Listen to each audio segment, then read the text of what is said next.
think it's dawned on me that you ain't coming back. I've lost my chance to see us find our way back. And in the end, amidst these trying times, I'll always try to find you.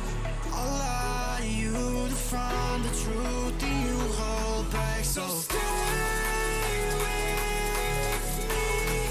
You know that I'll follow. I can't breathe. Together we'll fall apart. Stay here right in my arms, and we'll start again. So stay.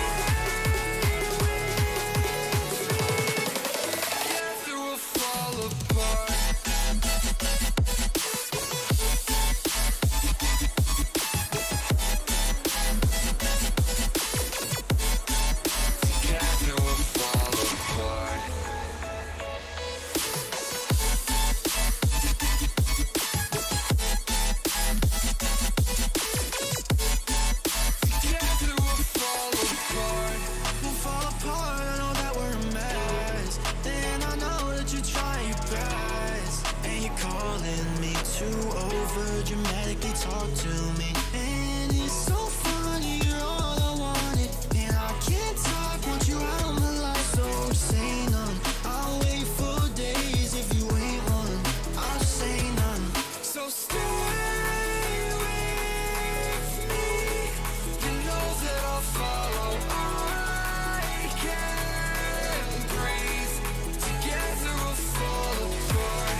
Stay here right in my arms, we'll start again. So stay with me, together we'll fall apart.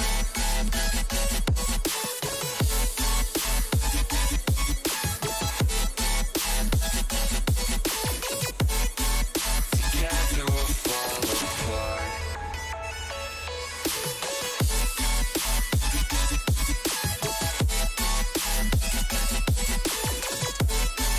Together we'll fall apart.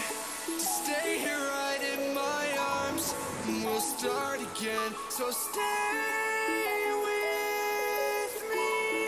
Together we'll fall apart.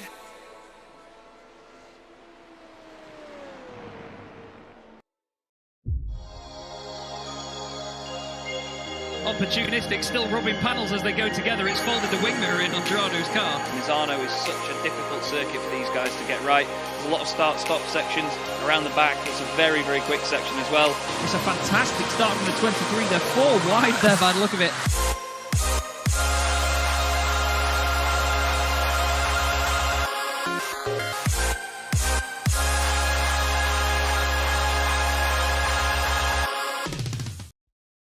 Racing isn't easy, but experiencing it is. iRacing puts you in the driver's seat with the industry's leading sim racing game. Drive on laser scan replicas of the greatest racing circuits from around the world. Go head-to-head against other drivers chosen by skill-based matchmaking to ensure competitive racing at every level. Compete across all your favorite series. In officially licensed cars, engineered to deliver the most accurate driving experience possible.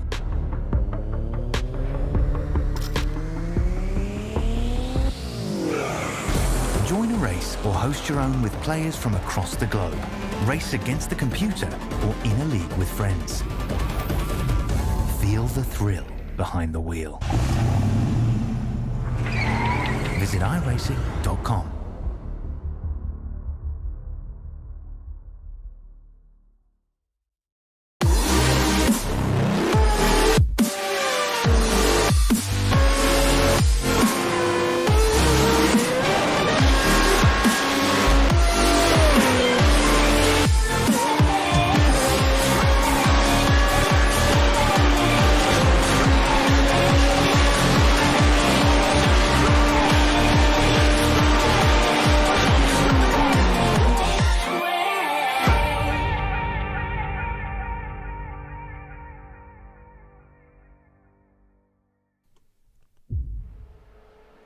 Good evening, everybody. Good evening and welcome to Chaz Draycott Media and the Chaz Draycott Media Formula Renault 3.5 Championship. It's a delight to be back once again already as well, with consecutive race meetings now going through all the way to the end of the season. It's going to be very exciting, this part of the championship. We are running all the way through from now, the 12th of January, to the 9th of Feb, where we will finish the championship at the Red Bull Ring with rounds 15 and 16. However, the moment is nigh, or the time is nigh, and we are at Hockenheim for rounds 7 and 8 of the championship. It's going to be very, very close around this circuit with lots of slipstreaming opportunities. Hopefully not as much carnage as we had last time out at Spa, because as you all saw there, it was a very lively night of racing. Here are the championship standings coming into this round of the season. At the very top, it's Alex Johnson, only 4 points ahead though of Cam Dance, and then he's 9 points clear of Lennart Schneebel. Sam Bentham is then only 3 points clear of his teammate Tim Perry, and in the teams championship it's close as well. Alcantech NHR just 7 points clear of Boosted Motorsport. Alcantech Nyman Racing in third ahead of Pulsar Esports, who, to be honest, have been very under the radar and currently sit in fourth place. And then we have Boosted SimSport in fifth, but it's very, very close between all of these teams. And I think you'll agree that we've had a hell of a season so far. Plenty of action, always something to look at, and hopefully that's how it all continues as well. Jakub Szymanski in the chat as well, and Rob Lundgren. Good evening, you bearded wonder. I'm not a wonder, my friend, but I appreciate the compliment. Here's Lennart Schneebel. Currently finds himself third in the championship at the moment. Got his first win of the championship at Spa-Francorchamps last time out. And he's going to be hoping to repeat that again for this race meeting, of course. Not long left in practice now, only 6 and a bit minutes as Lennart has a bit of a spin. John Bailiff's going well, by the way, up in fourth position. We also have Ben Kriener making his debut on the circuit this evening as well, in the Barrack Sport machine. He's running this old Hesketh tribute livery, which looks fantastic, I must say. Ben has always been quick, and he's a very lively racer as well, as well. He's had a bit of a spin into the hairpin. Cam Dance has just joined the session. We have Angel Ponce back with us again this week, which is good to see. A few drivers actually making their return after a week off at Spa. Peter Sikdar as well for RD SimSport is back on the grid. White Van Gaming in the chat as well. Good to see you, mate. Hope you're well. We have Wayne Palmer back with us for Sim Stickers in car 77. Jack Johns also back on the grid tonight for Pulsar Esports. It's actually Jack's birthday today as well, so happy birthday to Mr. Johns. Hope he's had a wonderful day. A great way to finish it out with a round or 2 rounds of the Chaz Draycott Media Formula Renault 3.5 Championship. Let's go on board then with Jack, shall we, for a lap of Hockenheim. Throws it through turn 1, very difficult to get that corner right. It's going to be pivotal to people's qualifying laps here this evening. Hard on the brakes into a corner that really does go away from you, to be fair. You go around to the right, but it drops over a small dip at the braking zone and then down the parabolica. This is going to feel like it takes forever in the high downforce setup that we've got on the car. As you see, 265 kilometers an hour, 268 kilometers an hour without slipstream.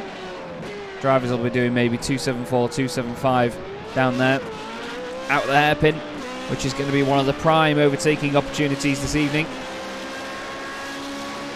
into the Mercedes arena.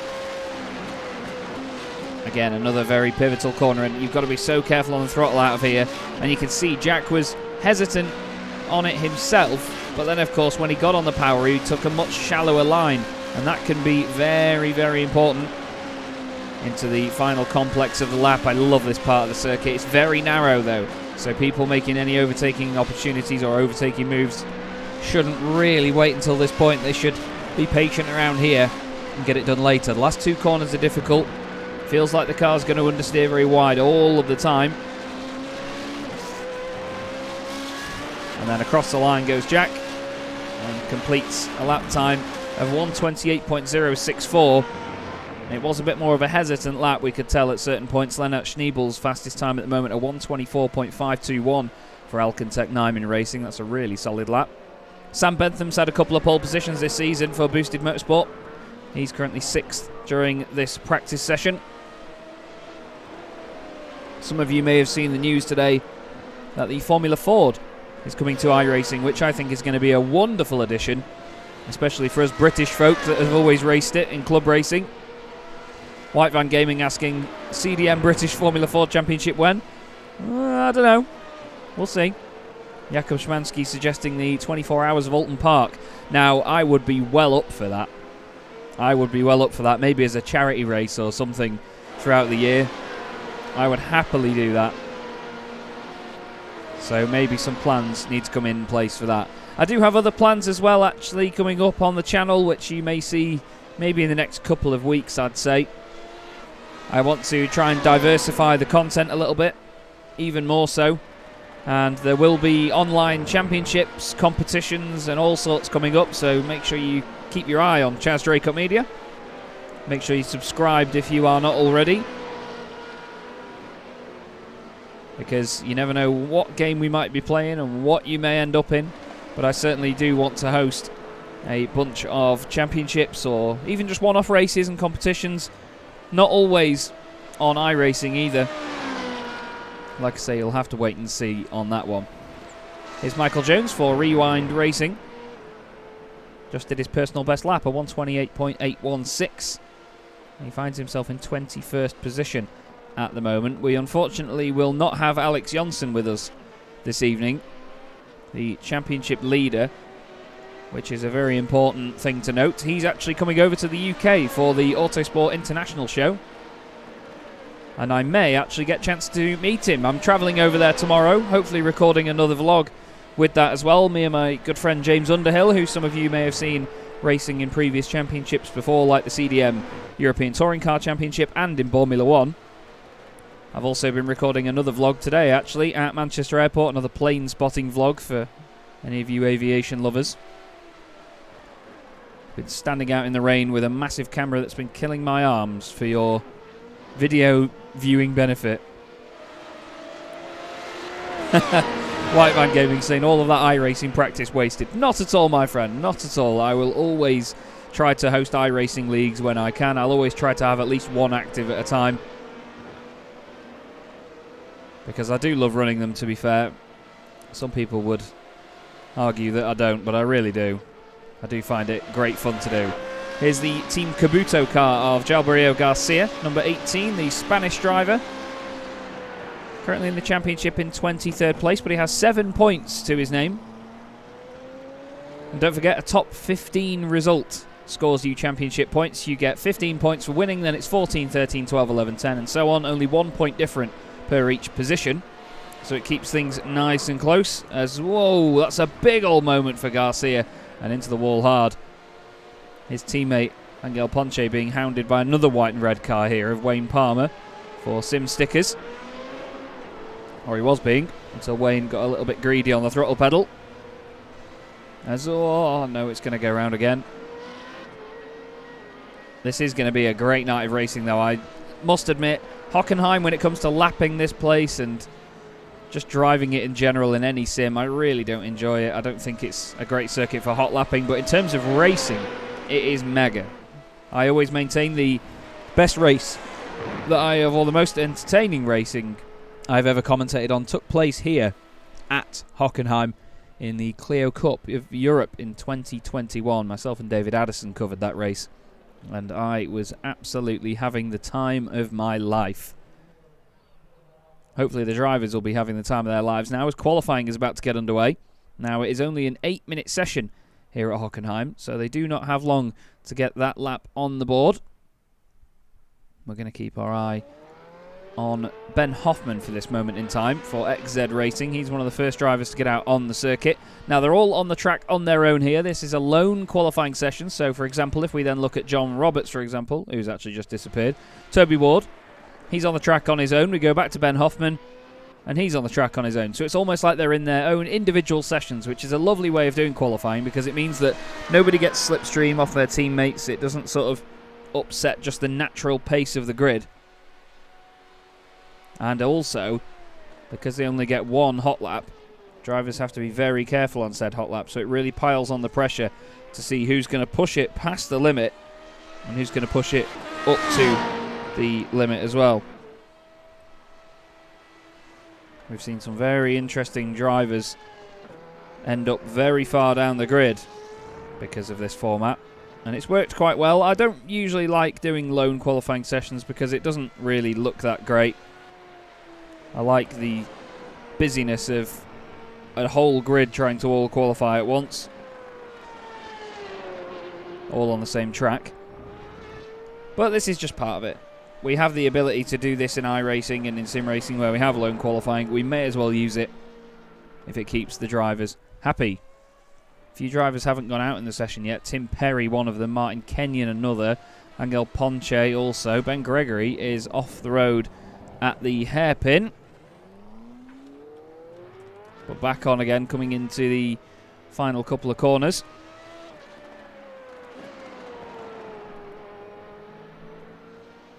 Known as the Sud Curve. And then into the Nord Curve at the start. Jalbrio in the Twitch chat. Good to see you, mate. Hope you're well. You better get out there and qualify, son. We've got John Tusting off the road now as well. Now, this is the new livery for the Boosted Only Johns team. Although I say that, John Roberts has got a separate one. But this is John Tusting's new Boosted Only Johns livery. Basically using the OnlyFans logo, but having Only Johns instead. And I absolutely love it. I am here for it.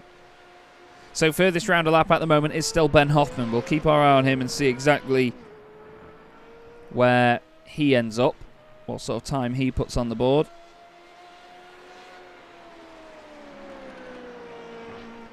And Jalbrio saying he's got no confidence in the launch control today over on Twitch, so he's going to start from the back. Fair enough, mate. If you can survive the early chaos, then it's championship points, I guess. We've got Simon Price out there as well in the Spontex CDM eSports car, the team which I run with. I must say, I'm very grateful for the support that Spontex give us. Spontex, a cleaning company over here in the UK. Not sure where else in the world they are or where they branch out to, but basically in this household we're obsessed with hedgehogs. So we have the Spontex Hoggies on the side of the car. Lennart Schneebel is fastest from Ben Hoffman. Two Germans on the front row at their home race. Kevin Zemstra has gone third ahead of Toby Ward. Then it is Simon Price, who we just saw there. Paul Godden. Rob Lundgren goes fourth fastest. Where does Ben Gregory go? He's already jumped up the order into fourth place. Sam Bentham now replaces him. Ben Kriener for his first lap in the championship goes second quickest. Wow, brilliant time. Splits the two German drivers from the front row. John Bailiff is going to be next across the line. What's he going to be able to put on the board?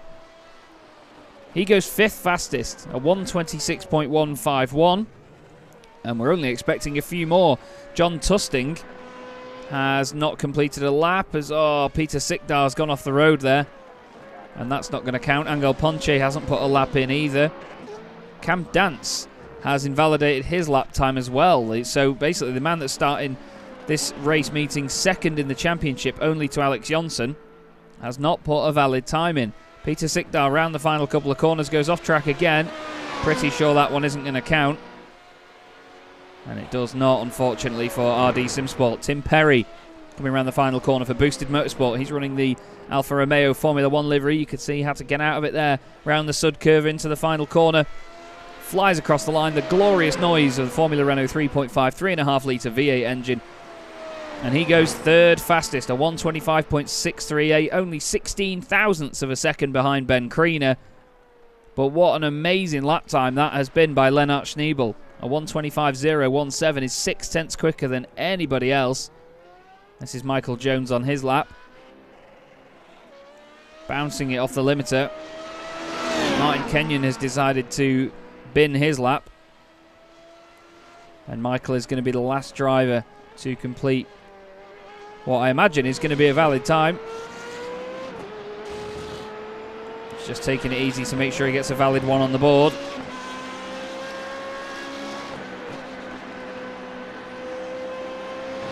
Runs a little bit wide there over the curbs. We're going to see a lot of people spin off around there tonight. It's so easy to push it too hard on that part of the circuit.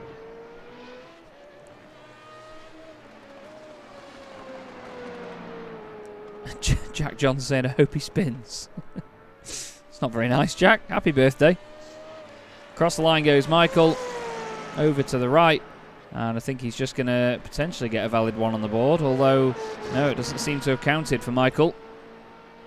And I think that's going to be it. Martin Kenyon is out on the circuit for Yorkshire Spirit Racing, but no, he's going to pull over and pop into the pits. It does say that Michael Jones is on another lap, but I don't think that one is going to count because, like I say, you only get the one hot lap. But he's still going for it. And Jack meant Lennart Schneebel. He hopes he spins. I was going to say, mate. Hope you've had a good day, though, mate. Wonderful way to round it off, eh? Bit of Formula Renault 3.5. Well, Michael's certainly keeping us entertained out there on the circuit because, well, without him, the session would tick over into the first race of the night. Now, we're going to have two 17-lap races this evening. Should last about 25 minutes.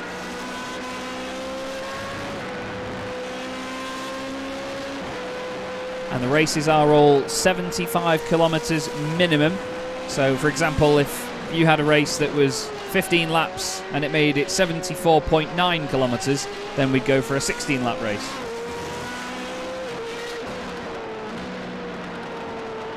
Michael just coming around the final corners and into the pits now, and the session will tick over shortly, but that was qualifying, and Lennart Schneebel, well, he gets a point for pole position.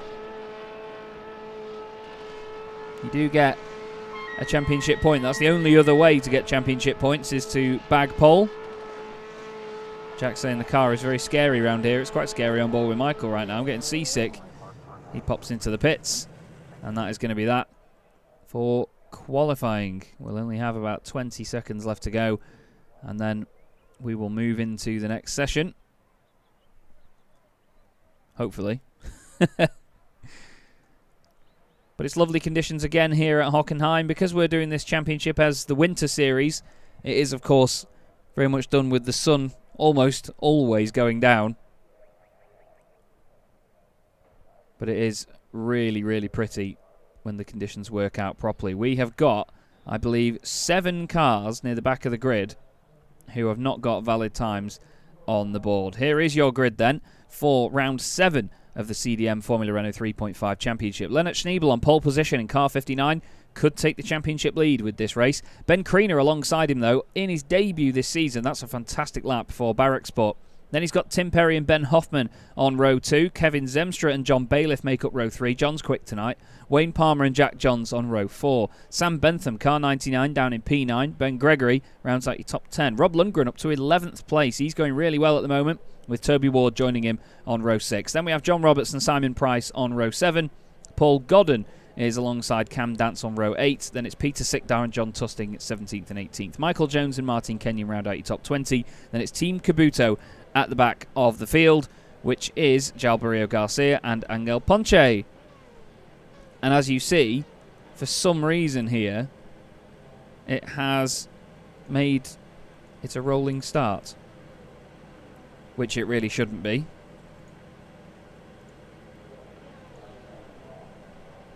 I think I know what the culprit is for this.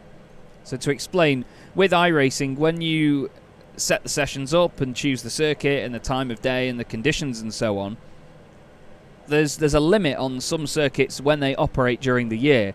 So, for example, Daytona is operational all year round. Hockenheim, like here, is not. So if you want to host a race with the in-sim date as the 12th of January 2023, like we have done here, then basically you can't, because Hockenheim would be shut. So what you do is you select it as Daytona, then choose the time of day, go back and change the track, and it makes it work. However, when you change the circuit, I believe that it changes it from standing start to rolling start.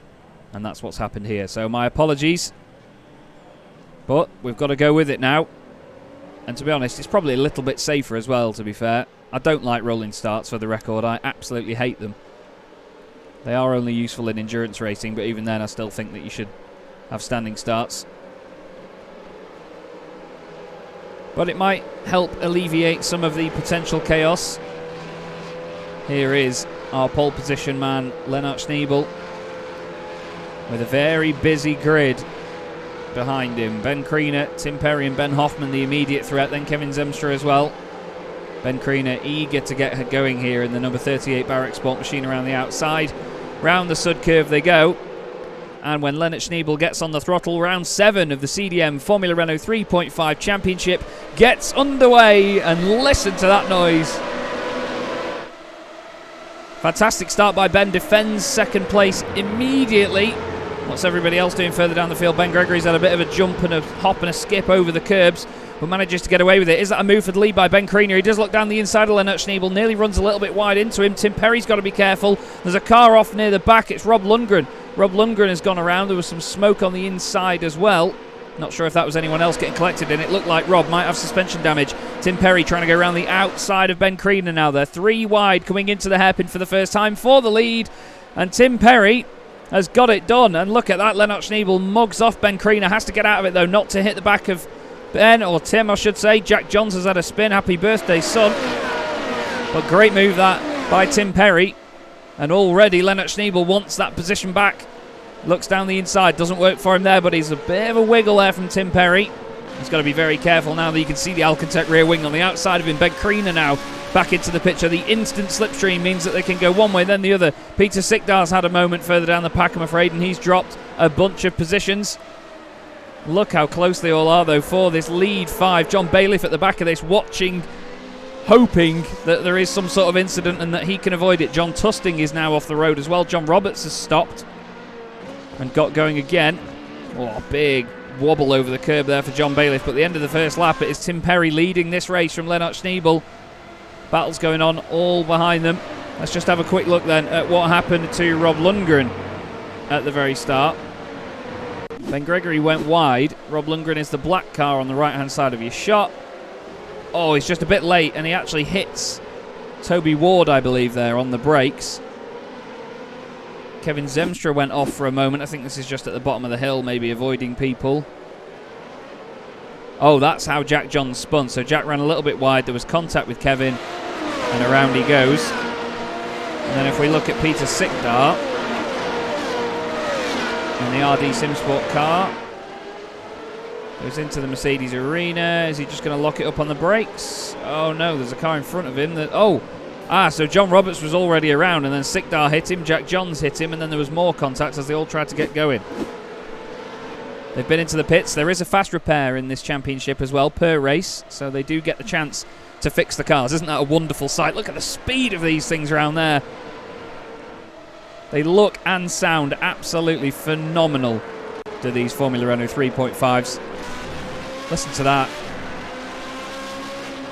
There's not really many better sounding cars on iRacing, to be honest. Well, Tim Perry, he's hoping to hold off the Jerrys. Lennart Schneebel, he wants a win at his home race. Ben Creaner in third is also hoping to unsettle the Germans.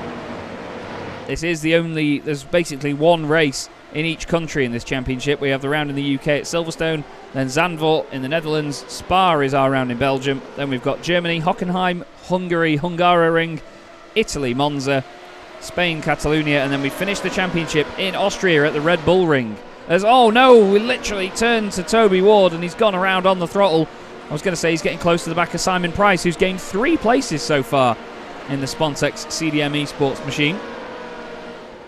Not having a bad start to the race at all. I think rolling starts the way to go though, because it's definitely a lot tidier and a lot safer than a standing start. Top 3 still keeping me intrigued though. Ben Creaner making a very strong debut so far. Let's hope for Ben's sake he can keep that up. Look at the speed of them through here. It's frightening, isn't it? That's 120 miles an hour into that right-hander. There's some battling going on here, actually. Michael Jones has had an off. Michael Jones is around. I was going to say, though, Jack Johns is falling behind Martin Kenyon and John Tusting, actually. Martin past Jack into the left-hander. Oh. A little bit of a squeeze there, and nothing too untoward, just running out of room slightly. It's very easy to understeer in these things and run wide into the people that you're fighting with. Sam Bentham finds himself in a bit of a train as well in the Weebmobile behind Kevin Zemstra and Ben Hoffman. Now watch the slip streaming down here. What a save by Sam. Is he going to get gobbled up by John Bailiff? Yes, he is. There goes John on his right-hand side. That was a fantastic save, though, it has to be said. Cam Dance has made up 7 places, by the way, from 16th on the grid. He's the biggest mover in the field. He's made up 8 now as he goes past Ben Gregory. Massive lock-up in front by John Bailiff into the hairpin. But Cam Dance, well, he's hoping to grab the championship lead after this race. He's got Lennart Schneebel behind him in the championship and Alex Johnson ahead. Alex not here tonight, as mentioned. Bentham looks down the inside, scares John Bailiff wide. And John might even lose another place to Cam Dance here. Does not. There's a change for the lead, though, as Lennart Schneebel has gone past Tim Perry. Ben Kriener right behind as well, hoping to also take advantage of that. Ben's wide around the outside of Tim Perry. That's a really brave move, but great stuff. Hopefully they give each other enough room. There's just enough room through there. And Ben Kriener, wow, what a fantastic pass that is. Second place going the way of the Scotsman. Awesome, awesome move that by Ben Kriener. And unfortunately, Martin Kenyon is off and in the wall. Not sure what's gone on here. He was fighting with John Bailiff. Oh, this is Ben Gregory going on off the circuit. There's Martin Kenyon in all of this. Oh, this is going to be Martin's incident. Oh, one way then the other. I did say we'd see people going off there tonight. The gravel is nightmarish. Lennart Schneebel, though, with that move going on behind him, has opened up a little bit of a gap at the front. It's nearly a second, but the top 5 are all quite equally spaced, and it's all white, black and red cars, except for Ben Hoffman in the very colourful XZ Racing machine. Behind, Cam Dance and Ben Gregory go side by side once more. Used to be teammates at Fitstye Motorsport. Newly rebranded to Orbit Motorsport, as you see here. Ben now racing for Boosted. And Cam tries to take it round the outside. Ben runs a little bit wide, though. There might have been a tiny bit of ping-related contact involved there. Cam from New Zealand, of course, so all over the other side of the world. All the way over the other side of the world, I should say. John Tusting here in the only Johns machine, chasing down Jack Johns. So naturally, these two would probably come together some way, but Jack has overtaken him and now started to disappear off down the road. Kevin Zemstra has been quiet so far, but he's gained 1 place from where he started. Qualified 5th for this race and overtook Ben Hoffman to get into 4th. The battle carries on in the background, by the way, as Cam Dance and John Bailiff are now side by side. Cam down the inside into turn 1. John doesn't put up too much of a fight, so they can work together and potentially go forward together. John Tusting still chasing down Jack Johns. In terms of the positions gained, hopefully this doesn't look too bad. It's not really readable. We've got 8 places gained for Cam Dance, 6 for Jalbario Garcia and his teammate Angel Ponce. They've gained 6 places each for Team Kabuto. Jalbario getting into the points with those. And then there's a bunch of drivers. Sam Bentham, Ben Gregory, Simon Price, Paul Godden and Martin Kenyon have all gained 3 points. 3 places. Tim Perry has had a spin. Tim Perry has lost places here. Oh no, he gets clipped by Zemstra. Zemstra's late on the brakes, gives him a little tap and around he goes. A very human mistake, of course. But he's not had that position back. Kevin now really... Oh, that was Cam Dance around, wasn't it? Cam Dance around and off in the background. He's off into the gravel. Gets back going again. Now, was the contact involved there, or was that just... No, he's just done it all on his own. Suddenly the car gains traction and he's got full lock to the left, so it just throws itself off the road. And now Cam's got to work hard. Lennart Schneebel with the fastest lap of the race, 125.109. That's near his qualifying pace.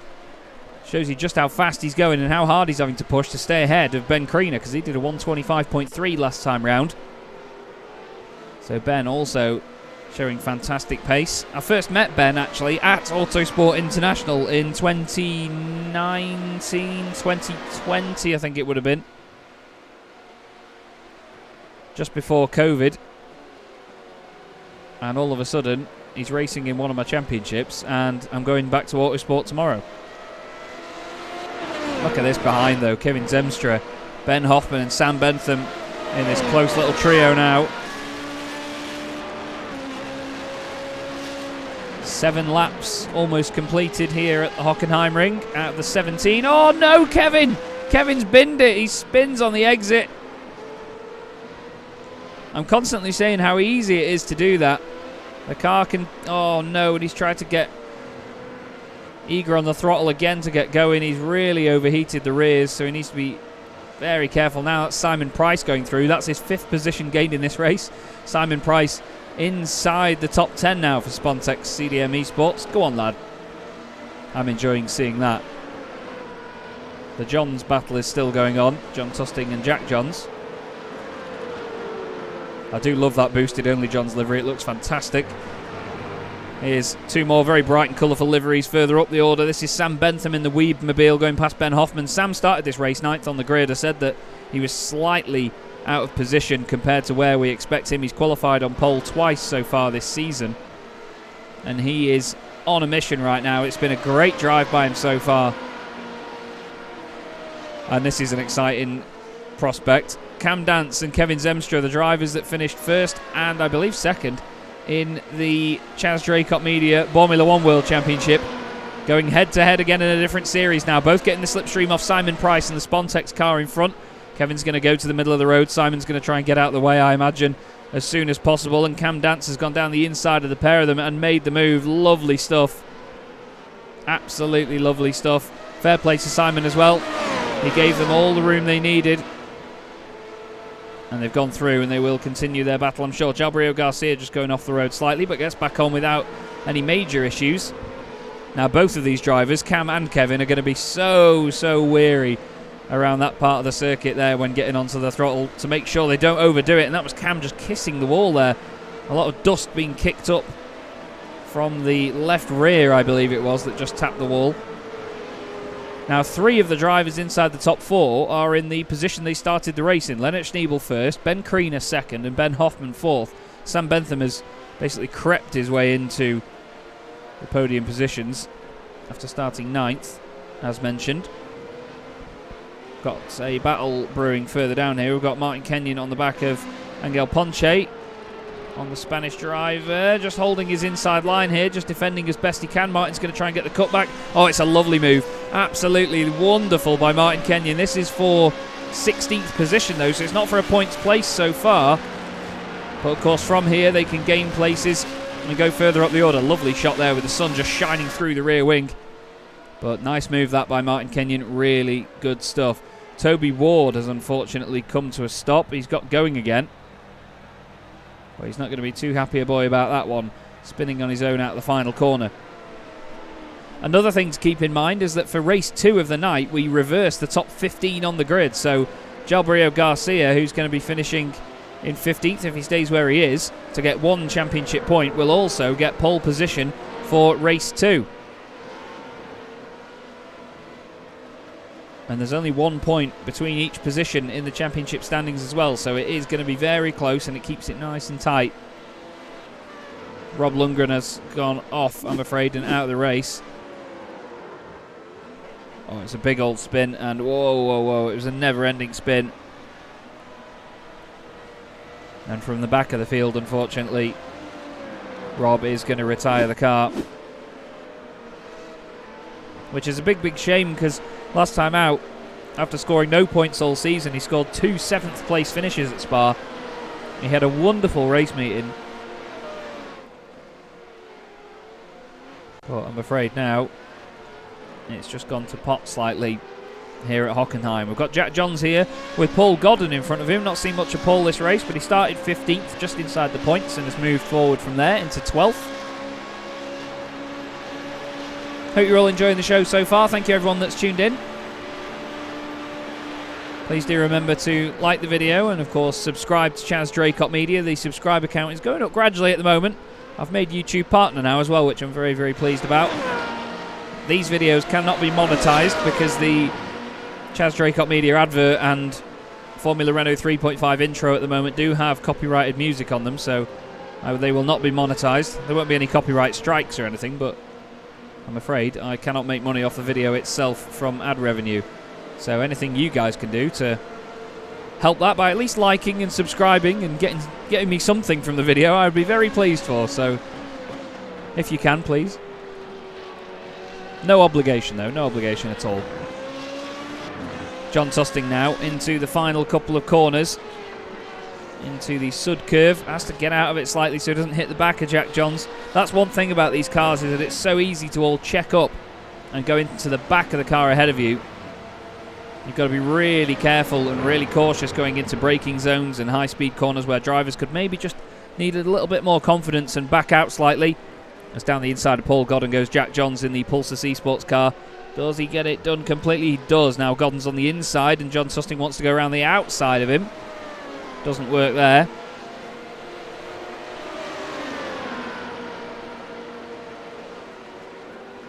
Well, Paul's tried it again, actually. He's come back at Jack around the outside. Nearly goes off the circuit trying to get through.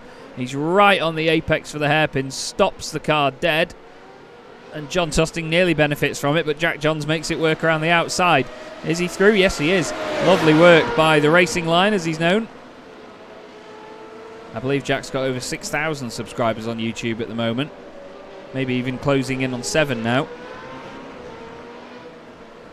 And there, TRL, the Racing Line Touring Car Championship, is going to be back on our screen soon. A lovely 360 there by Paul Godden. Doesn't gain him anything in terms of positions, but a lovely move all the same.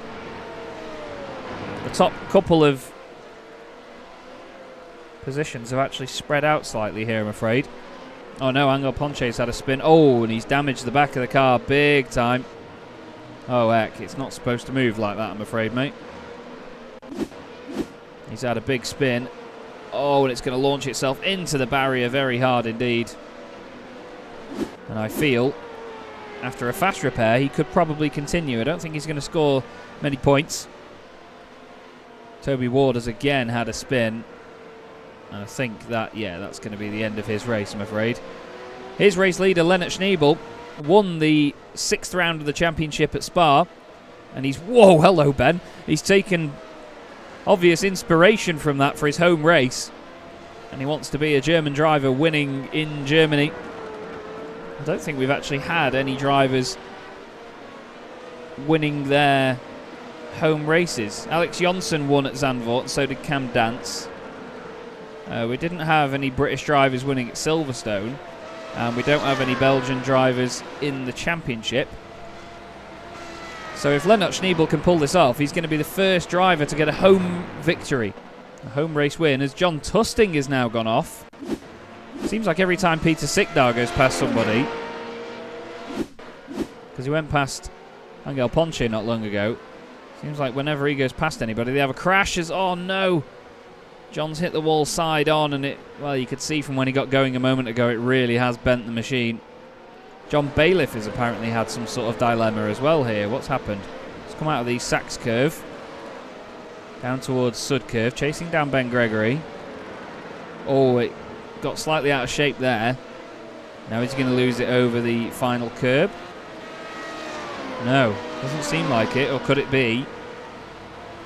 Maybe turn 1. Oh yeah, he's kissed the grass on the way in, and wow, that's a big old moment. And I tell you what, he's done very well there not to hit anything. Hats off John Bailiff. Now who are the closest two drivers together on track? It is Paul Godden chasing down Jalbario Garcia. White Van Gaming saying that I'm a YouTube influencer. Absolutely not at all. I can merely proudly brand myself as a YouTuber now. But there will not be CDM fan club merch. I don't think anybody would want to wear anything with my logo on it. And to be honest with you, I think if there was ever any merch in future, it would be some sort of inside joke or something from my videos. I think when you've... Oh, hello. That was a big lock-up by Paul Godden. What I was going to say is when you've got a brand and a professional reputation to protect, you can't send people walking around with your logo on it in case they misbehave. Well, that's the way I see it anyway. You know, people buy football shirts. But then again, you know who the players are. Anyway, Sam Bentham, he's had a great race so far, to be fair. Into 3rd position from 9th on the grid. Cam Dancer still, despite his spin earlier, has gained 9 places to move up into 7th position. So he's going really well. And now the battle for the final points positions is actually hotting up here, because Paul Godden's 14th, Jalbario Garcia's 15th, and just behind them... sorry, I was looking at the wrong car then. Martin Kenyon is 15th, and Peter Sikdar for RD Simsport is 16th. Now, only the top 15 get points for their positions. And let's not forget that the top 15 get reversed on the grid as well. So this is effectively the battle for pole position in round 8, as Martin Kenyon now goes down the inside. That would put him second on the grid, but give him an extra championship point for his trouble. Peter Sikdal's going to be watching this and hoping that there's some sort of issue for one of them, so he can get a freebie. Very late on the brakes there with Sikdal, but he's going to make it work. You can hear the rear end slightly spinning up there for a moment. As, oh no, Kevin Zemstra's off the road. Kevin Zemstra is off again, and he's way off on the exit of the Sachs curve. And he's lost more and more places here. Let's have a look. Is it just... Oh, he's just completely gone around on the exit. And then he's going to have to take one hell of a detour. Wow, that was close there. Who was that behind him? I believe that might have been Jack Johns going through. Seems like someone else has been off the road again as well and lit up some smoke on the exit. Plenty going on then. So we've got Garcia 13th, Kenyon 14th, Paul Godden 15th, and then Peter Sikdal 16th. And they've all spread out quite a lot in the moments that we've not been looking. So something has clearly happened there. Let's go back to it. This is what was going on out of the complex. Whoa, Peter just saving the car from a big slide. It's going to have heated up the rears, so he needs to be careful going into here. Oh, he's had a big understeer moment. But he overtakes Martin Kenyon somehow. Kenyon is 2 cars ahead of him while this is all going on. Oh no, Peter's gone around. There's a full 360. And what happens to Martin? Ah. Now Paul Godden was also going slowly there in front of the pair of them. I don't know what's happened to Martin, but he's dropped behind Peter Sikdal as of this moment in time. Because there is Peter, whoa, nearly off the road, and there is Martin.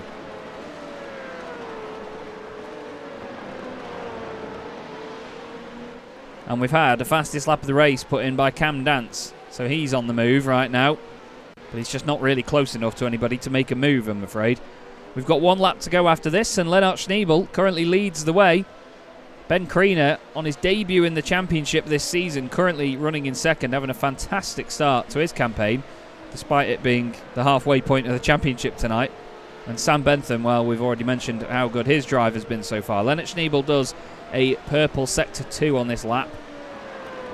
So it shows that even after this many laps of racing, there's plenty of pace left in the car at this point. Schneebel now on to the final lap of the race here in round 7. The German round of the Chaz Draycott Media Formula Renault 3.5 Championship. And Lennart, well, he's been great. As soon as he got that lead back from Tim Perry in the early stages, no one's been able to catch him. Ben Kriener stayed with him for a little bit, only just in touching distance, but as soon as there was any sort of scrapping going on, Lennart has disappeared up the road. Now let's see what this slipstreaming looks like, because Tim Perry is now on the back of Ben Hoffman. He's been closing in bit by bit, and he's going to be able to outdo Ben here in the slipstream down the Parabolica. Gets a massive run, but Ben could easily get back in the slipstream and re-overtake him again. That's how strong it is in these cars. We saw it happening at Spa, and I think we're in for a very close fight now between these two. Come to the flag. Ben Hoffman for XZ Racing. There's been a change of positions behind for Simon Price and Jack Johns as well. Now what can Ben Hoffman do? Can he do enough to get back ahead? There's going to be a bit of slipstreaming going on here. He's going to try and go for the move, surely. He's going to go round the outside. It doesn't quite work for him, unfortunately, but we go to the front because taking the win, 2 wins on the bounce. It's Lennart Schneebel, the first driver this season to take a win at his home circuit. Very well done indeed to Lennart, and what a fantastic debut for Ben Kriener, 2nd place for Barrack Sport, and Sam Bentham notches up another podium. A great drive by Sam. Tim Perry is going to cross the line in 4th place ahead of Ben Hoffman. Ben Gregory was very under the radar, but 4 places gained from 10th on the grid. Smashing drive. Cam Dance, biggest mover in the field with 9 positions gained. He's going to finish this one in 7th. And we look further back because the battle between Jack Johns and Simon Price has suddenly become the battle between Simon Price and Kevin Zemstra with just a couple of corners to go. And is Simon going to be able to hold on ahead of Kevin? He is indeed for 11th place. Kevin finishes 12th. And the final points places are going to go the way of Jalbrio Garcia, who's gained 8 places, by the way. Started 21st in the penultimate spot at the back of the grid. As, there's some major accident going on the start-finish straight. Jalbrio Garcia 13th, Paul Godden 14th, and Martin Kenyon, well, he gets 1 championship point for that, is going to start on pole position for race 2. Well, that was entertaining, I'm sure you'll say. Or I'm sure you'll agree, I should say. Plenty of entertainment there. Lennart Schneebel, first driver to take a win on home soil. Atlantic Love saying, why do the cars look so slow? You've got to be joking. They're rapid Formula Renault 3.5 cars. Some of the fastest cars that you can drive on iRacing. 540 brake horsepower in a 600 kilo car. That's nothing to be sniffed at all. It is terrifying acceleration in these things, and I'll tell you what, the rears just want to kill you all the time when you get on the throttle. There's confirmation of your result then. Lennart Schneebel wins by 5 seconds over Ben Kriener. Sam Bentham just inside 10 seconds. Gets more solid points for Boosted Motorsport, and so does Tim Perry with that 4th place finish. Ben Hoffman finishes in 5th ahead of Ben Gregory for Boosted Simsport. Then it's Cam Dance in 7th. Wayne Palmer 8th. John Bailiff and Jack Johns both in the top 10 for Pulsars Esports. I really need to sort their team names out. Simon Price finishes 11th for Spontex CDM Esports, just ahead of Kevin Zemstra, as we saw there. Jalbrio Garcia 13th, Paul Godden in 14th. He will make up the front row of the grid with Martin Kenyon, who finished that one in 15th position. John Roberts is next up in 16th, with Peter Sickdal, the last car on the lead lap. Angel Ponce was 1 lap down, and so too were John Tusting and Michael Jones. Toby Ward and Rob Lundgren, unfortunately, did retire from the race. So it's about that time of night, everybody, where Chaz lets the cameras do their thing. We're going to have them on basically auto for just a few minutes. I'm just going to get myself a drink here while the warm-up session is on. It is only 10 minutes long, so it's not a long session at all. So I'm going to give you the timings so you can at least see what's going on. And I'll be back with you in just a couple of minutes' time. Do not go anywhere, because we will be watching round 8 of the CDM Formula Renault 3.5 Championship. See you in a few.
Hello again, everybody. Chaz Draycott here for the Chaz Draycott Media Formula Renault 3.5 Championship. We've just completed round 7 of this inaugural season, the Winter Series, and I hope you enjoyed all of that because there was plenty of strong racing going on.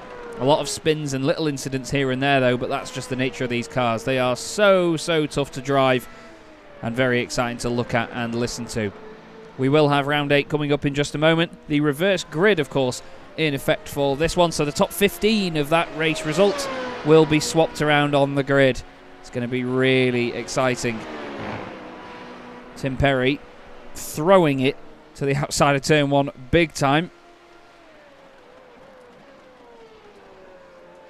But this circuit really does suit these cars. It is, of course, a Grand Prix circuit, and these cars are not quite on a level with Formula 1 speeds, but they are not too far off at all.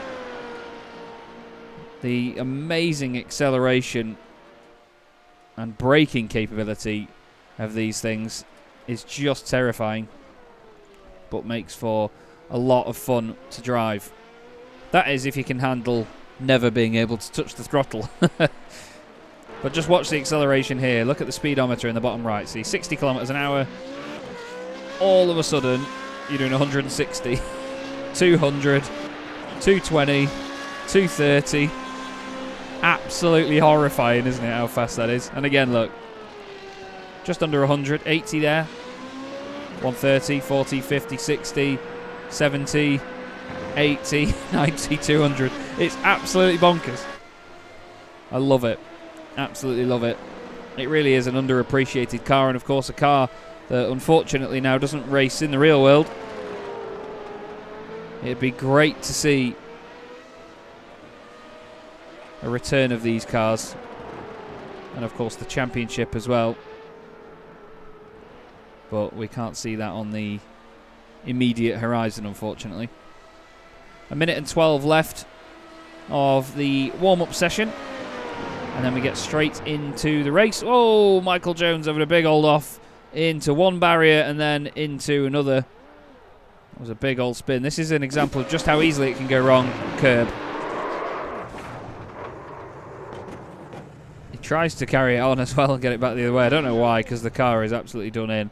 And I'm afraid Rob Lundgren will not be racing in the next race. Really sorry to see it, mate. I hope you're all right.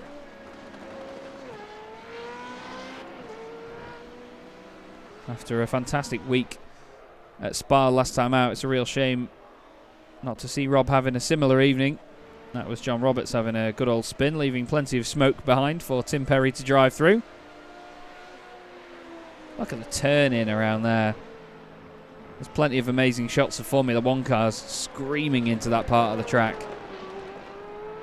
But watching these do it in a sim as well, and being able to set the camera angle to be the same, it's just great.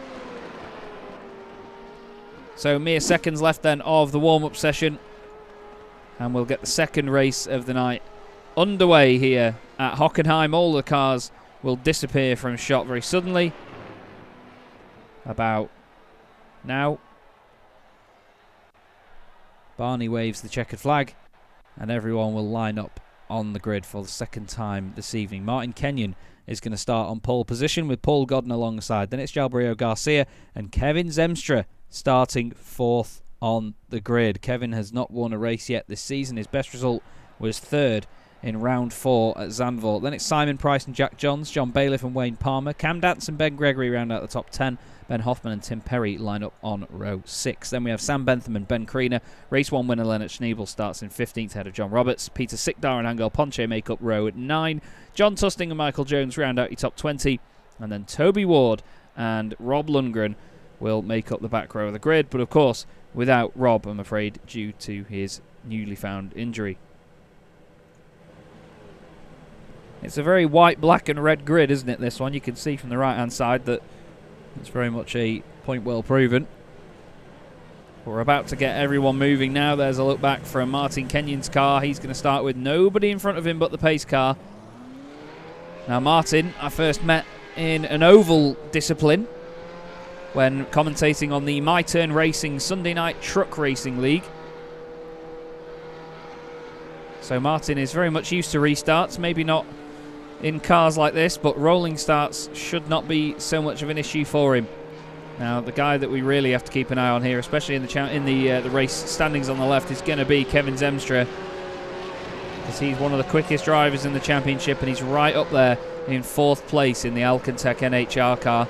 They could do with some championship points as well, especially as Alex Johnson is not here tonight. But as they come around the Sud curve one more time, we're going to get round 8 of the CDM Formula Renault 3.5 Championship underway. There's a big bunch up in the middle of the pack. Cam Dance gets a hell of a jump, and oh no, Kevin's been tipped sideways. Cam's into him, and somehow Cam carries on, but Kevin got big damage there. There was a tap wheel to wheel, and somebody went around. Jack Johns has got through and up into 2nd place already. He's gained 4 places off the start, side by side with Paul Godden. What's everyone else doing in the midfield? Are they all keeping it tidy? They're all close together in terms of positions. That's the wrong camera. Oh my goodness me, that's a big old hit. Cam Dance there. That was involving Kevin Zemstra again. I think, no, it's Lennart Schneebel. Lennart Schneebel's night has gone from the best possible result in race 1, still bouncing, to potentially the worst possible result in race 2. Well, my oh my, Rob Lundgren was caught out somewhere, I believe, as well. Oh no, sorry, not Rob Lundgren, Peter Sikdal. I don't think he even took the start, actually. John Tusting was involved, Cam Dance. Goodness me. Looked like a massive accident. Just a little bit of contact one way, then the other. And all of a sudden, they go around. Well, Martin Kenyon, front of the pack, other than John Tusting in 19th, is the only driver that remains in the position he started in. Tim Perry's gained 9 spots in the first lap so far. Ben Crean has gained 8. Toby Ward from the back of the grid has also gained 9. There's been some right heroic starts, to be fair. As, oh no, Paul Godden runs wide out the last corner. Ben Gregory and Jalbrio Garcia also doing the same. Sam Bentham has to try and compensate and turn to the inside with his racing line, as they both run very wide out of turn 1, but both managed to continue. Ben Hoffman and John Roberts both into the pits with damage after the early scuffling.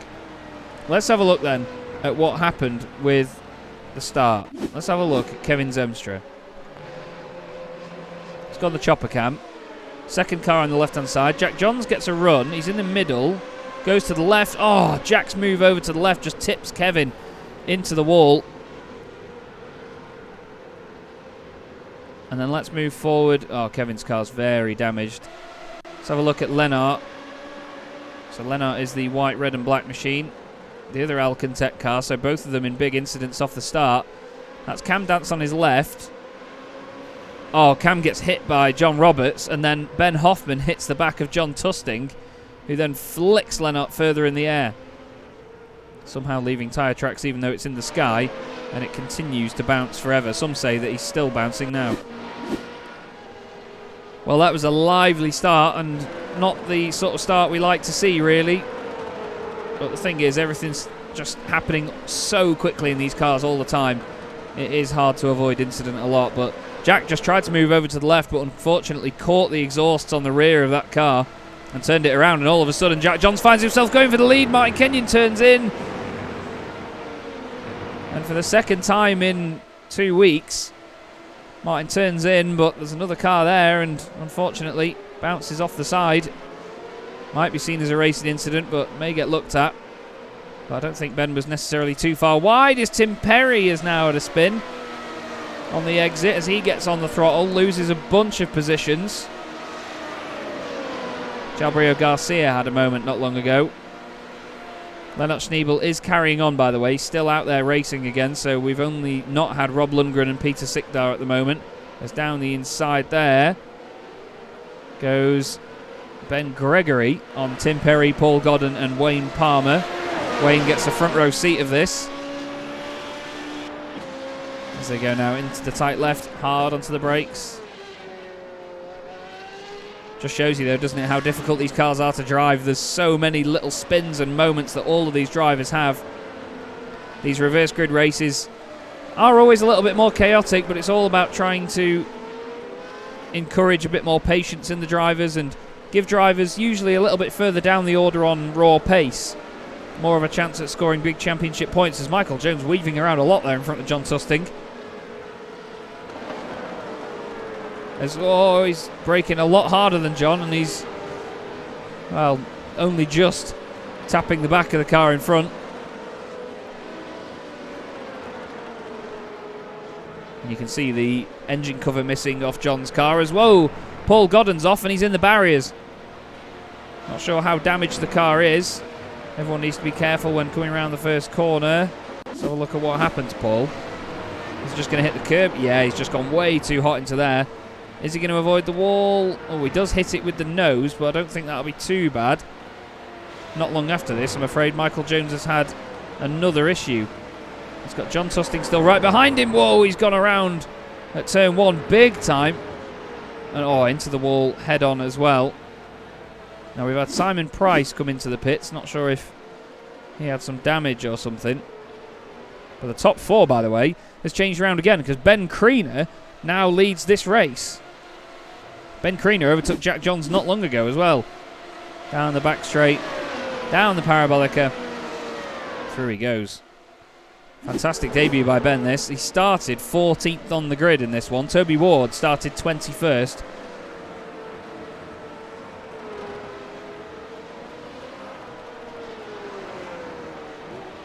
Toby's having a really good run. Paul Godden behind him is off again. Manages to recover. But yeah, Ben Kriener, what a debut he's having this evening. First time in the championship tonight, and he's going to have one of the best rounds I think any driver has had so far in the season. John Roberts is off again. He's going to push on and hopefully try and score some championship points from this. A lot of the time, if you just finish these races, it seems like you'll get the points. James in the chat, good to see you, mate. I know you've messaged me, but I'm being a professional. I'm not reading messages partway through a race, even though I'll probably reply to people on Discord. Anyway, Tom Jevons in the chat. Ben Latham? Ben in the chat as well. Good to see you guys. Hope you're enjoying the show so far. Still plenty of time left to go in this race. Only on lap 5 out of 17 at the moment, and the battles are still raging on. Two drivers that are a fan of pink front and rear wings here. Jack Johns and Sam Bentham. Pulsar Esports versus Boosted Motorsport.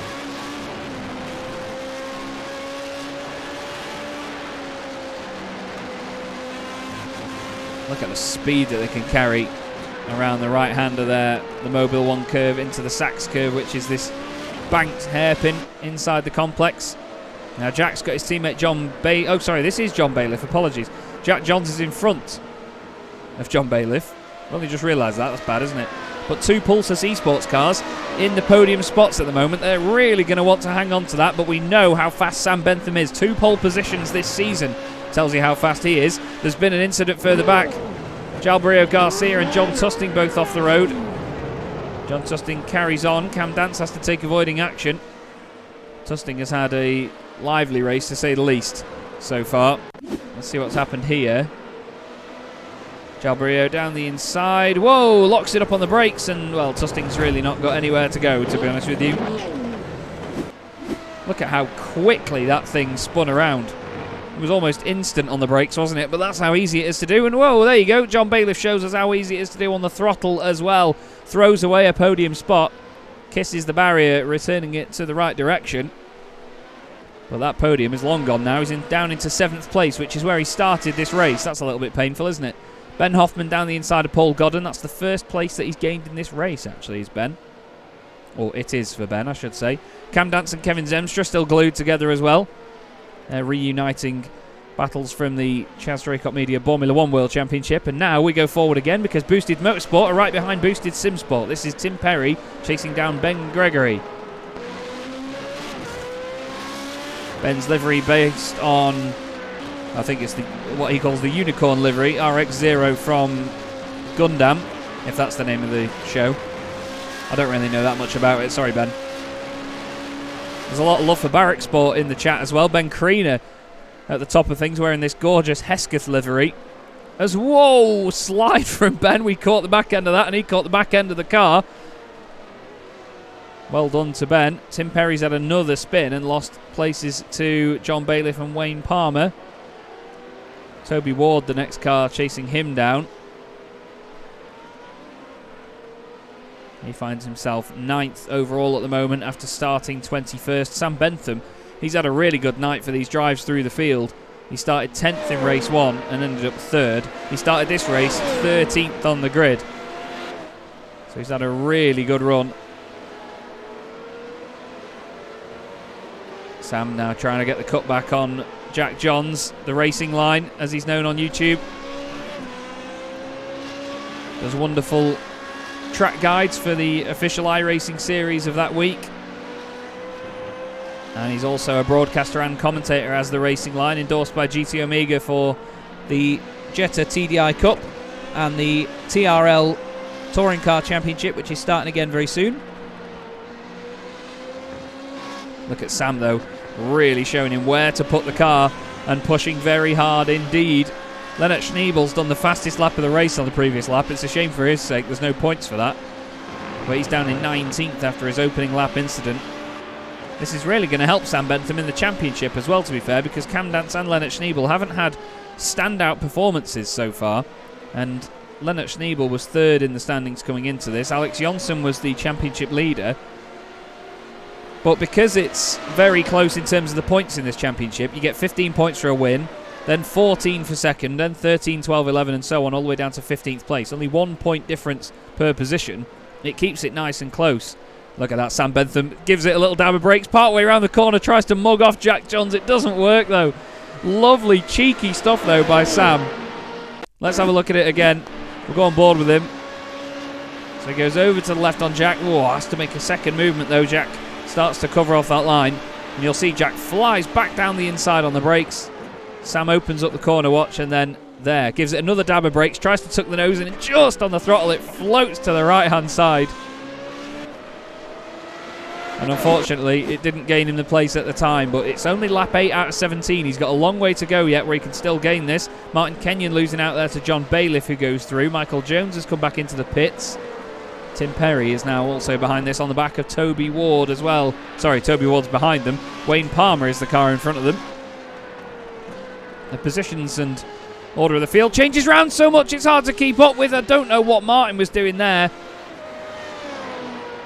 But Martin...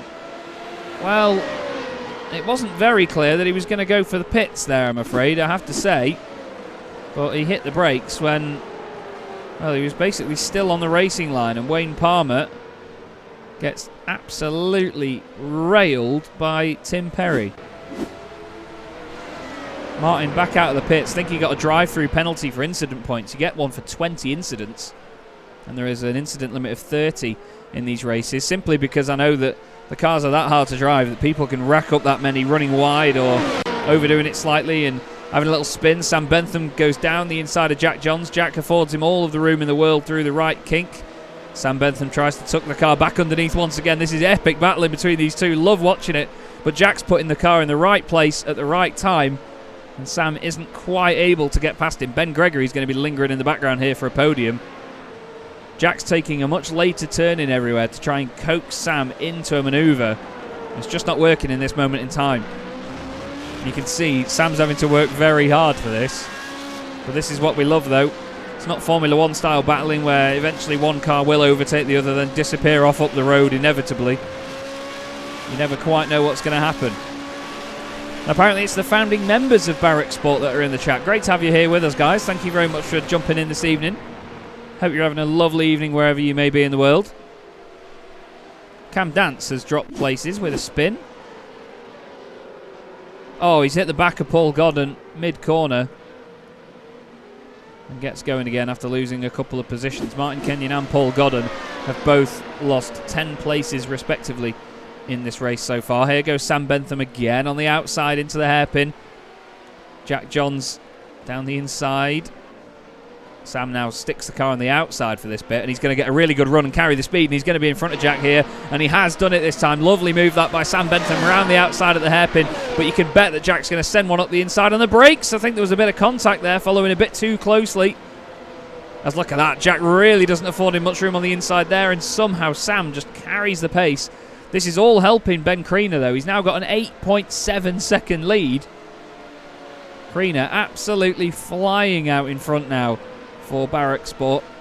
Admittedly, when he'd signed up, he hasn't raced so far this season. We've had 3 race meetings. I thought that he'd just given up and wasn't going to bother, but he's definitely come out in force this evening. Here's Boosted Only Johns doing a flying formation demonstration for us. John Roberts and John Tusting. They've both actually gained places from where they started in this race, and as I said before about John Roberts carrying on despite his incident, he's now moved up into a position that will score him 2 championship points. Michael Jones is off on the way into the hairpin. And I think that might be the end of that for Michael. Let's see, he was chasing down Toby Ward. Throws it in, is he just going to hit the curb? Oh, he's clipped the gravel and then in the bounce, yeah, the car has thrown itself sideways. Oh my goodness me. That's a big old hit. And he's pulled the car, quite realistically, behind the barrier. I rate that. Now. Whoa! Leaving exit stage right there was Angel Ponce getting himself certainly out of the way of these lot. That was Sam Bentham, Jack Johnson, Ben Gregory right together. Now, Ben Gregory has definitely been brought into this picture now with the battling that's been going on in front. So this is not over yet for Jack Johns at all. Still plenty of work for him to do to try and hold on to that podium position. Don't think he's had a podium so far this season. No, his best result is 12 points, which is 4th position in the first race at Zandvoort. Other than that, he's had a couple of top 5s and top 10s. As Ben pushes it a little bit too hard around the final corners. Just dances around over the curb.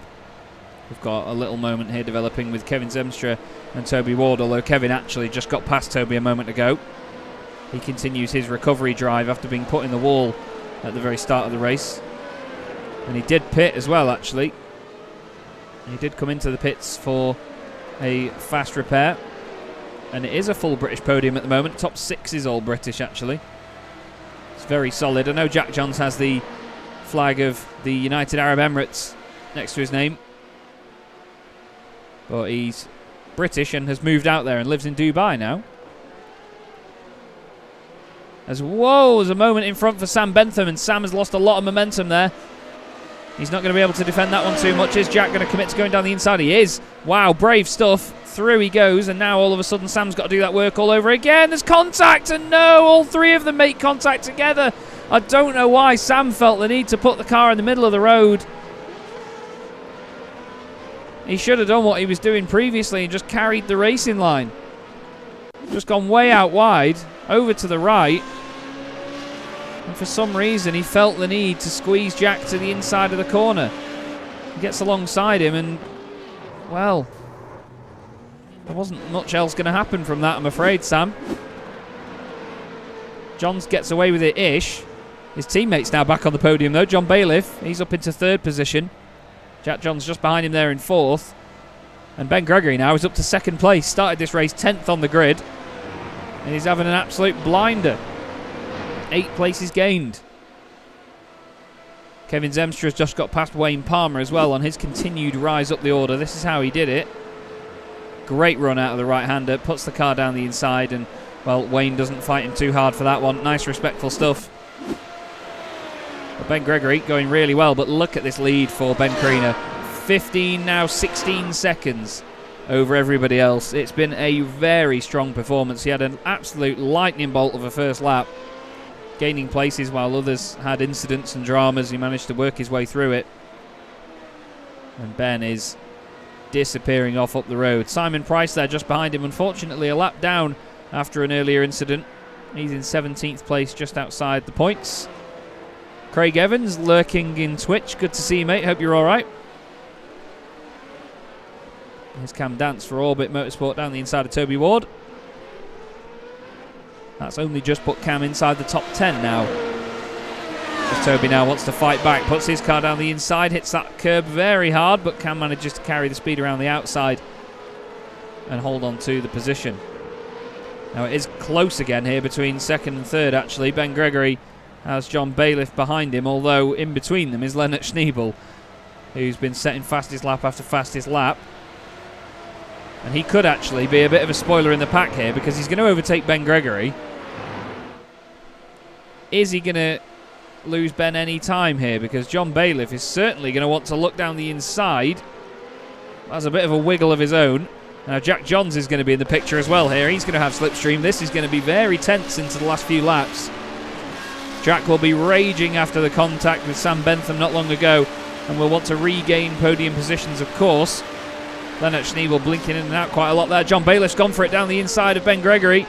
It's a late dive. These Pulsus boys are good at it, though. They're very confident on the brakes. We've seen it in championships before as well.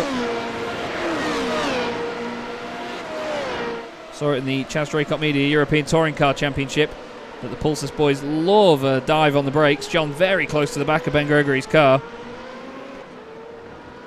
Crawling around all over the back of it. As now Ben dives to the inside, and Jack Johns is there too to try and pick up the pieces. And well, Ben's overly aggressive defending there has cost him dear, and his teammate Tim Perry for Boosted Motorsport wants to come down the inside now. There's that Lennart Schneebel back in the picture. Why is Lennart suddenly behind them again? Have I missed something here? Tim Perry and Ben Gregory make contact, and that's two boosted cars hitting each other. Oh, it's all gone to pot, boys. Now Lennart Schneebel went off the circuit. That's where the smoke came from, and that was ahead of these lot. Yeah, and that's where Ben, well, I don't know, I don't think he lost time, but went over to the right and then compromised his own line while having to still give room to Jack Johns. Lennart was recovering. Tim Perry goes to the inside. Now these two both race for boosted. We've got two boosted motorsport and one boosted SimSport car inside the top 6 at least. So 3 of the top 6 are boosted cars. But yeah, Ben just runs wide. Gets a clip from Lennart as well. And then, yeah, I'm afraid, not ideal. Wayne Palmer has got his teammate Paul Godden behind him. And then we've got Martin Kenyon in there as well.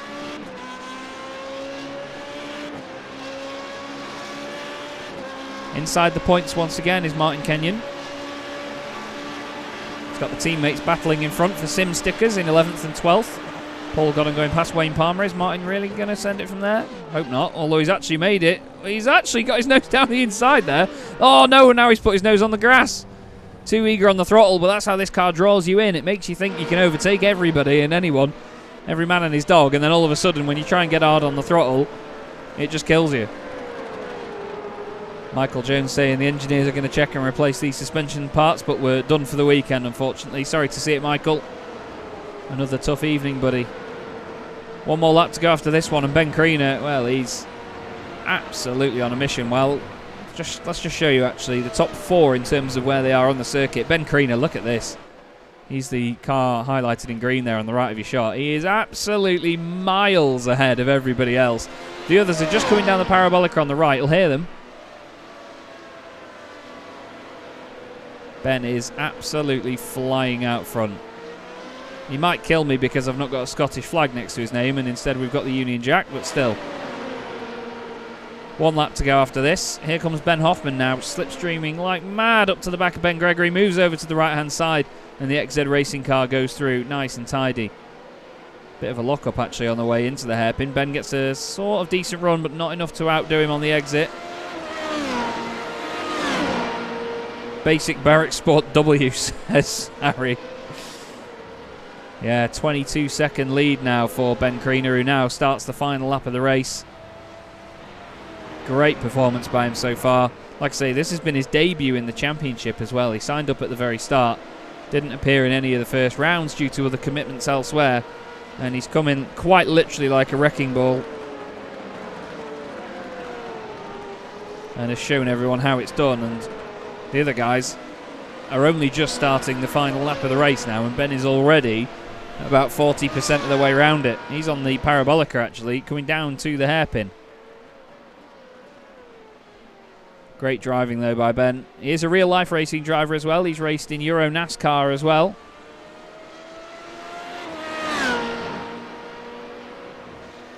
And he was actually racing under the BRSCC banner as well in the BRSCC CCC, as it's known, the City Car Cup, which I saw him in. He was also racing in one of their track attack endurance things. Can't remember the full name of it now, I'm afraid. But I saw him at Silverstone racing in 2 championships in 1 weekend. It's always good to see Ben. He's very enthusiastic. Cam Dance is the only car in this race that is currently where he started, in 9th at the moment. He's had a very under-the-radar performance. Oh, apparently according to Harry, I'm called Mr. Commentator. Anyway, how about that for a win then? Barrack Sports' Ben Kriener takes the victory, started 14th on the grid and wins round 8 of the CDM Formula Renault 3.5 Championship at Hockenheim on his debut night in the championship. Very well done to Ben. A second place and a race win is certainly the way to do it. Well done, Sunshine. 29 points from 2 races. That is absolutely mega. John Bailiff finishes in second for Pulsar Esports, and Jack Johns makes it a double podium for the team. They will be over the moon with that. They certainly had a hard ride to get there in that event, but mega stuff by Pulsar Esports. Sam Bentham gets a strong finish in 4th. He gained 9 places. Tim Perry gained 7 to finish 5th. Ben Hoffman gained 5 to finish 6th. And Toby Ward, he's on his way to be the second biggest mover in the field here, going from 21st, the penultimate position on the grid, to finish inside the top 10. Very well done to Toby. Great drive. Well, dear, oh dear. What a great race that was by Ben Kriener, as the rest of the points finishers filter their way around the circuit. It's nice to know that the graphics are friends of mine. Let's try that again, shall we? Very well done to Ben. He's on his cool-down lap now as the sun goes down here at Hockenheim. Not a bad night at all. Second place on the grid, second place in race 1, and then from 14th on the grid to take the race victory. Ben Kriener has certainly made his mark arriving in this championship. I love the carbon stilo helmet as well, which he carries. And here we're going to see some donuts from our race winner. There's some noise for you.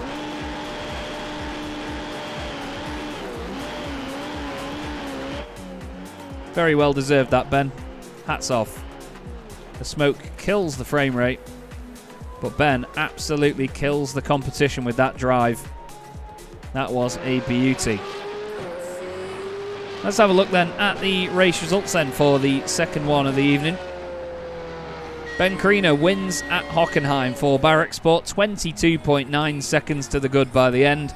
John Bailiff and Jack Johns make it 2 Pulsar Esports cars on the podium. Very well done to them.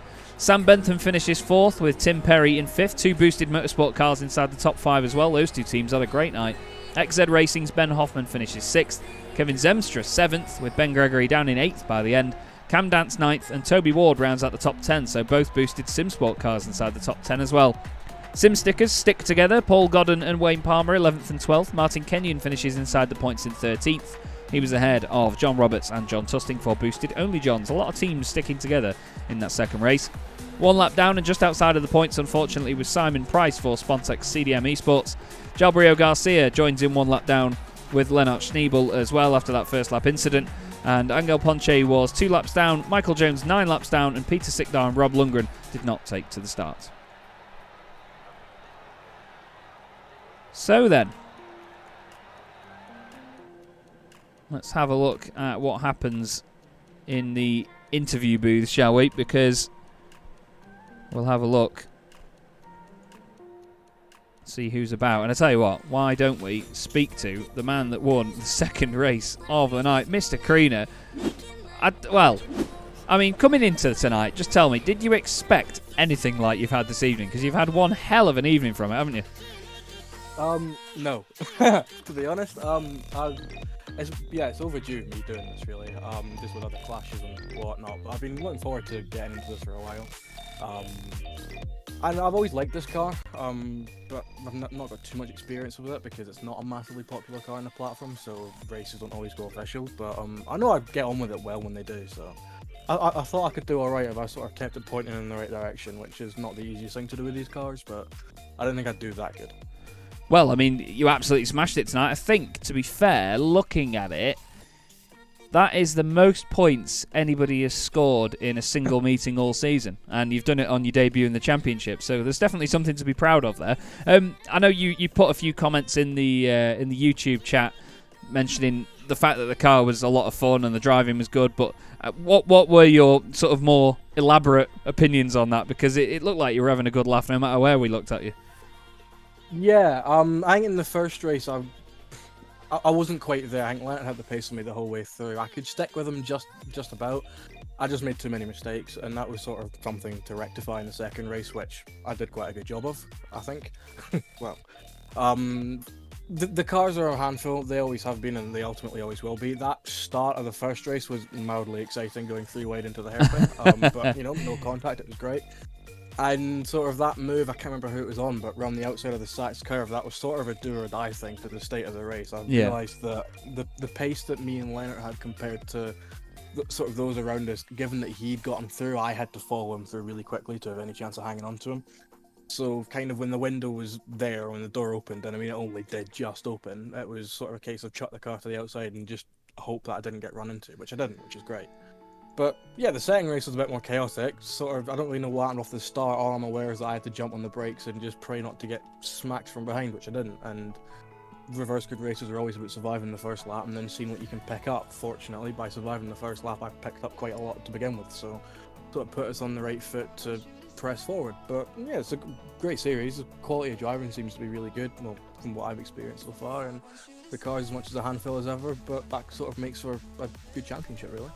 Yeah, definitely, and I mean, it keeps it exciting because it is very difficult to drive. Everyone has a hard time with this car, but they still enjoy it. I think sometimes when you get the cars that are very easy to drive and a little bit more simple, then it's still difficult to extract the pace from it.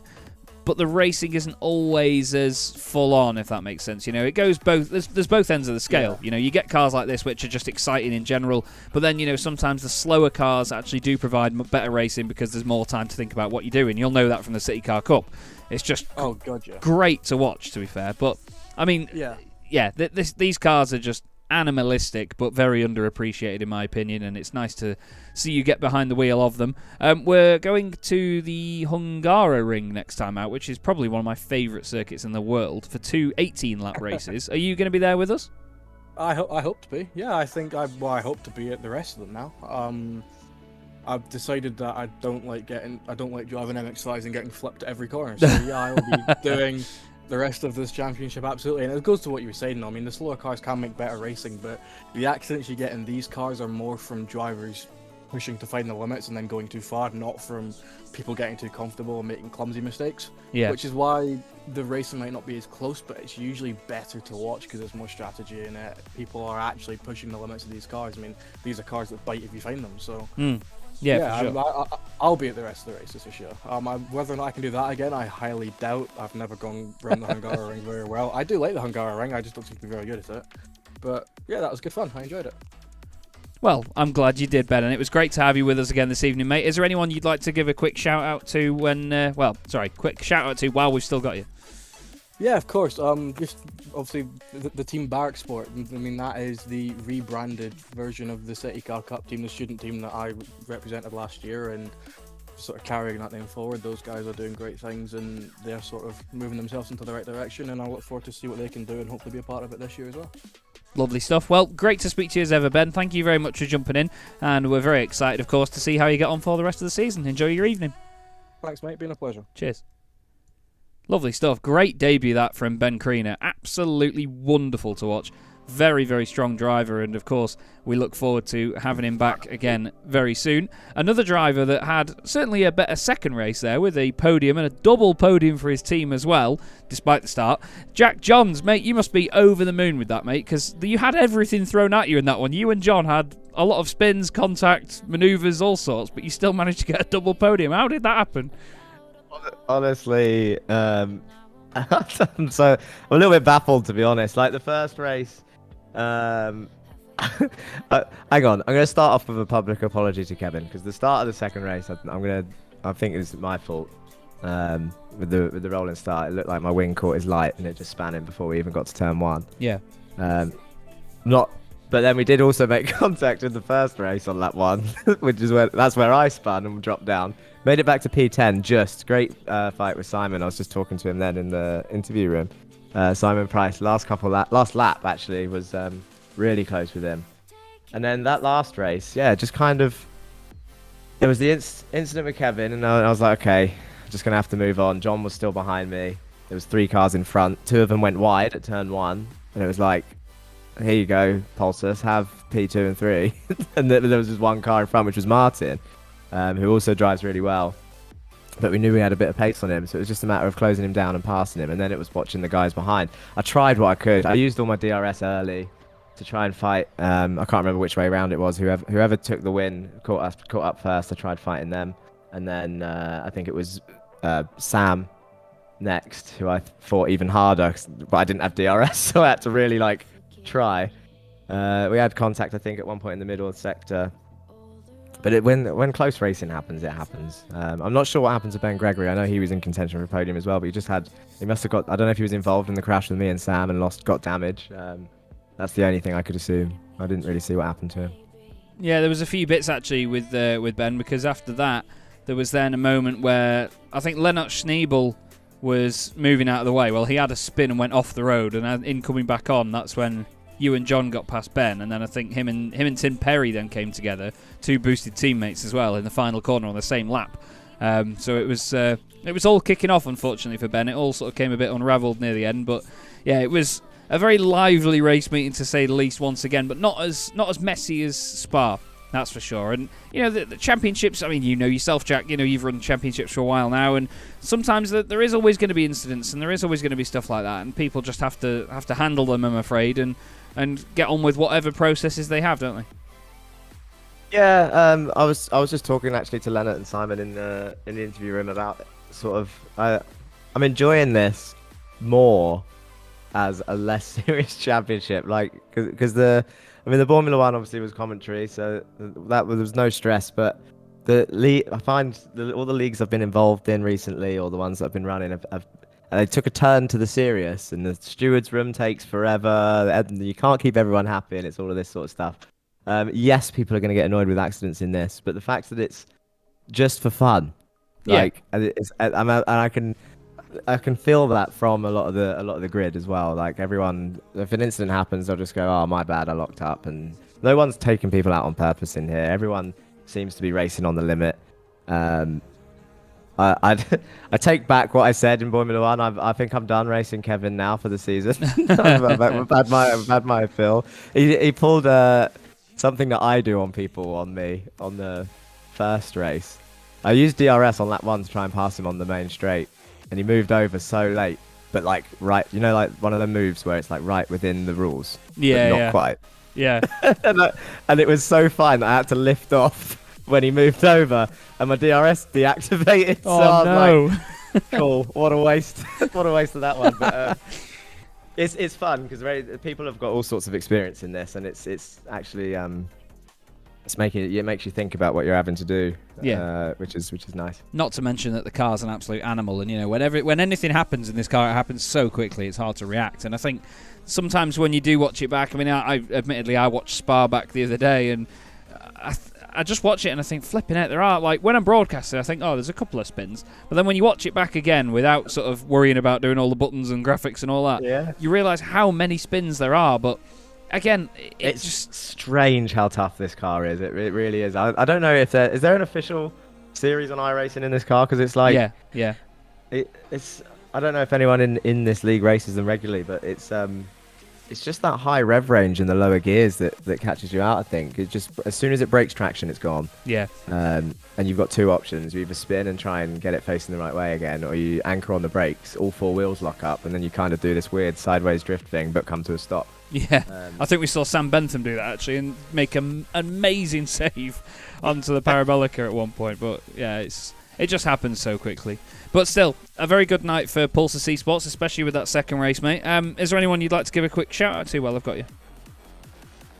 Shout out to John for gifting me second for my birthday. Not. Oh yeah, happy birthday, by the way. I did say it during the race as well, of course. But thank you. It's good. Double podium for the team. A good birthday present. Good way to end the day. I will be watching the end of this and going to bed ready for work in the morning. Lovely stuff. Well, always a pleasure, Jack. Thanks very much for jumping in again. And, well, enjoy the rest of your birthday, what hours you may have left. I think you'll actually know it's the next day now, isn't it? Yeah, it is. It's half one. Birthday's over. Oh, well, still, enjoy the rest of your night, mate, and we'll see you soon. Cheers. No worries. Thanks, Chaz. Cheers. What we'll do now is we will, despite maybe him not enjoying the second race as much, we'll bring in Lenny for a quick chat. Lenny, still, the first race of the night went to plan absolutely beautifully. You're the first driver to win on home soil this season. That must carry a bit of pride with it, at least. Yeah, definitely a bit. Especially when the second race doesn't go down as it was planned. Yeah. I mean, it's still a great feeling. We're racing for fun here, so there's no bad feelings about it. Yeah, man. We keep on driving. We do, mate, and I keep on talking. To be fair, Jack Johns said a very similar thing just then, actually, and you've highlighted that point exactly. You know, he said he gets that feeling from this grid that everyone realises they're driving for fun. You know, we're out here to just enjoy the racing and these crazy, crazy cars at some fantastic circuits. And, you know, there is a bit of seriousness about it because it's competition at the end of the day. But, you know, you guys are all just enjoying this and just making the most of it, aren't you? And there's no massive prizes or money on the line or anything like that. So there's not too much to worry about if it does go wrong, really, is there? No, not really. As long as it stays like normal, when there are no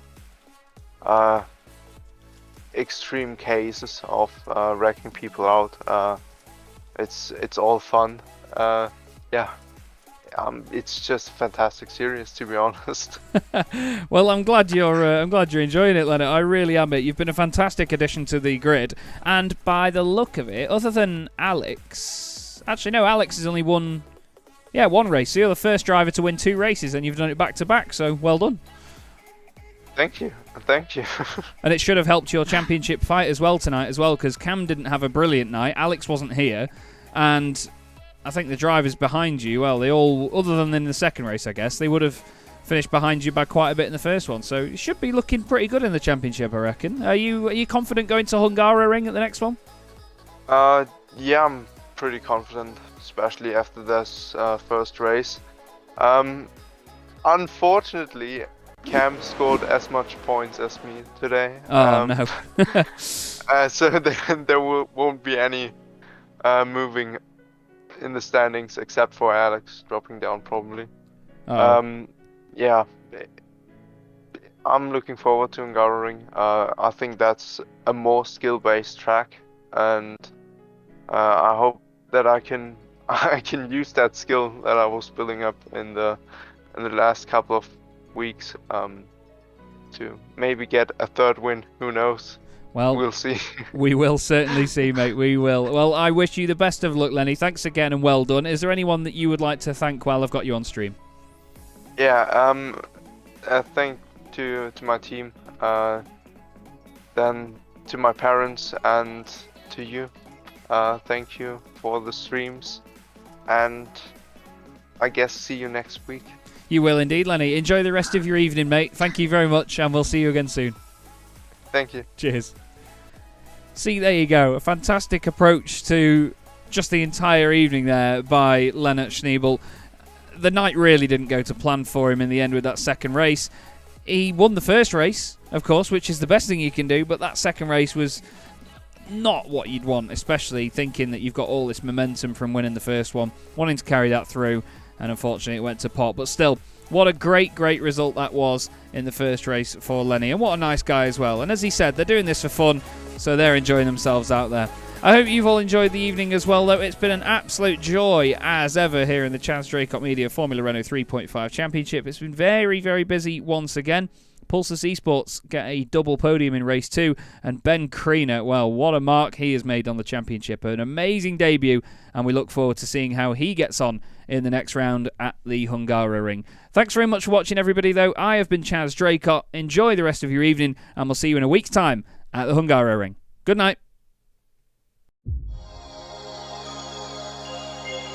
Opportunistic, still rubbing panels as they go together. It's folded the wing mirror in on Gerardo's car. Misano is such a difficult circuit for these guys to get right. There's a lot of start-stop sections around the back. It's a very, very quick section as well. It's a fantastic start from the 23. They're 4 wide there by the look of it.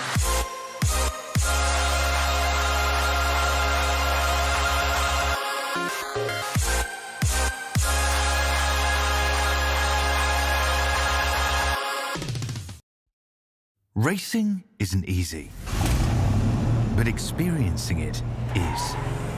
iRacing puts you in the driver's seat with the industry's leading sim racing game. drive on laser scan replicas of the greatest racing circuits from around the world. Go head-to-head against other drivers chosen by skill-based matchmaking to ensure competitive racing at every level. Compete across all your favorite series. In officially licensed cars, engineered to deliver the most accurate driving experience possible.